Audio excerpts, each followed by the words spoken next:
When you get older, you get nostalgic.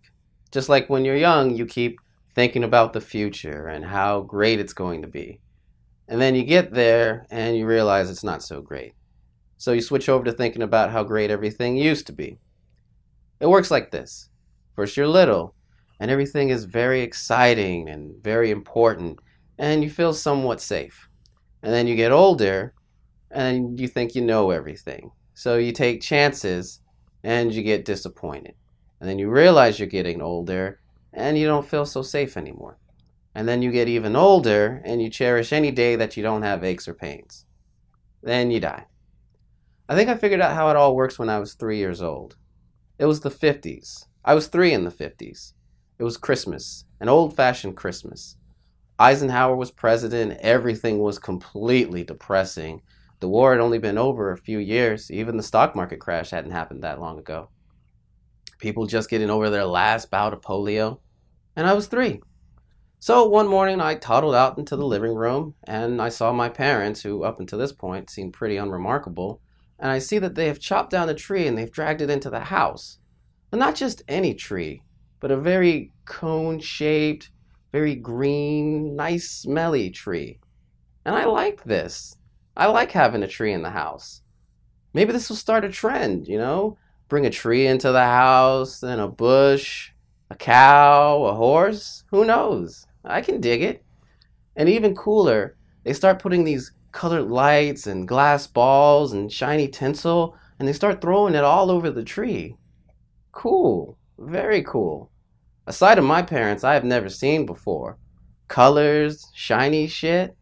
So I'm happy. Starting to think that, maybe it's not going to be so terrible living with these people.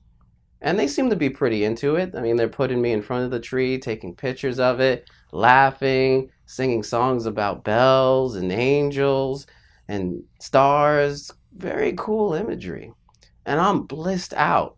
We get presents and nuts and chocolates and oranges, happy people all around. So every morning I come out to the living room and, yep, there's the tree.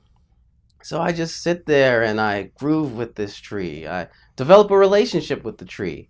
I even give the tree a name. Larry. Larry the tree. Until one morning I come out to the living room and I see my dad taking all the decorations off of Larry. And I go, whoa, what are you doing to my friend? And my mom stands up and she says, well, Larry's got to go back to the forest. Christmas is over. And my dad, who's always been neurotically committed to being honest, especially when it causes other people pain, says, Larry's not going back to the forest. And he takes this axe out and he starts chopping the tree.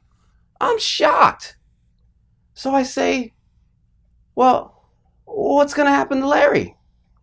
And my mom says, well, and I asked my dad, well, where's he going? And my dad says, well, he'll either get burned up into a bonfire someplace, which of course shocks me to hear this about someone I've grown close to, or, get this, he'll get ground up in the mulch and made into paper. So I say, what kind of paper?